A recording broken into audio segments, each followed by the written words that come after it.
Essa é a apresentação do pitch do meu plebiscito, projeto para o desafio Liga Jovem. Nós somos essa equipe e a gente é da Universidade Federal do Piauí. O meu plebiscito ele surge de uma problemática extremamente complexa que envolve o letramento político da população brasileira. A gente tem aqui algumas problemáticas que retratam, que escancaram algumas dessas problemáticas. Aqui a gente vê que, segundo a Agência Senado, 70% da população desconfia das informações que ela recebe, né, não sabendo se aquilo pode ser uma fake news ou não. Aqui, dado da OCDE, apontando o Brasil comparado com outros países também da OCDE como um país emergente, assim, é uma situação precária na habilidade de adultos discernir notícias verdadeiras de falsas.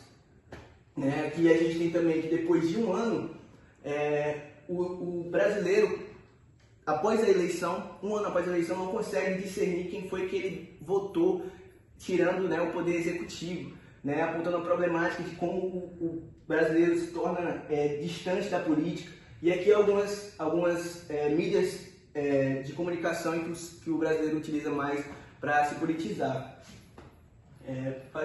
Então, baseado nessas problemáticas, a gente propôs o meu plebiscito, que é uma aplicação web que busca em APIs oficiais do governo dados oficiais e trata esses dados de uma forma a tornar legível para o brasileiro comum o que está escrito no juridiquês da lei.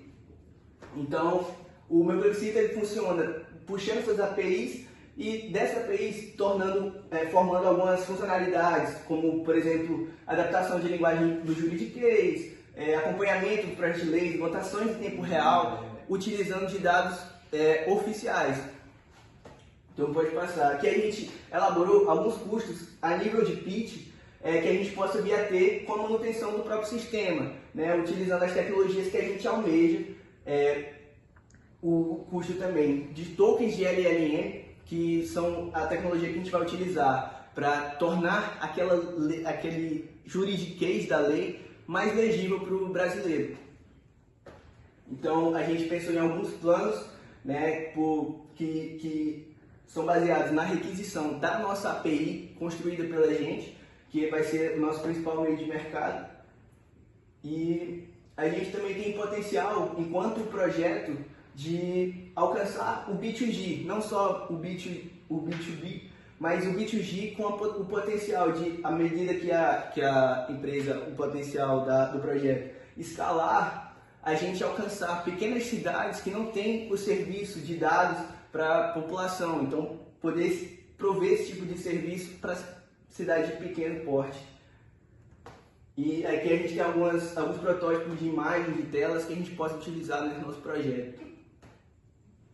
Fiquem agora com a reportagem que a gente fez, entrevistando alguns estudantes. Heitor, o que tu achou do uso do site? Ele tá intuitivo? O que tu achou da usabilidade dele?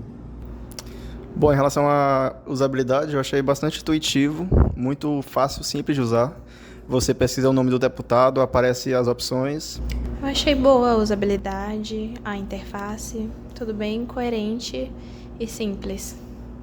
Eu achei o site muito intuitivo, é muito claro, muito fácil de operar nele e é muito transparente. Tipo, todas as informações estão de fácil acesso, informações que eu acho muito importante que o cidadão comum tenha de forma fácil. Queria saber de ti, nas últimas eleições, se tu votou, né? Eu queria saber se tu lembra quem foi que tu votou, tirando o presidente. Não lembro ninguém, só do presidente. Não, eu lembro em quem eu votei para prefeito da minha cidade. Para prefeito e para presidente. Sim.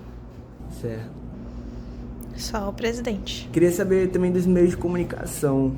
Quais são os meios de comunicação que tu utiliza para se informar sobre o meio da política, para se politizar? Eu uso a internet para conhecer as propostas de cada candidato. Hoje em dia o principal é YouTube e livros, seja eletrônico ou físico, e portal de notícias em geral, blog e Mas basicamente isso aí. O principal é a internet e também redes sociais, só que é tudo muito avulso, nada centralizado como é a proposta do projeto.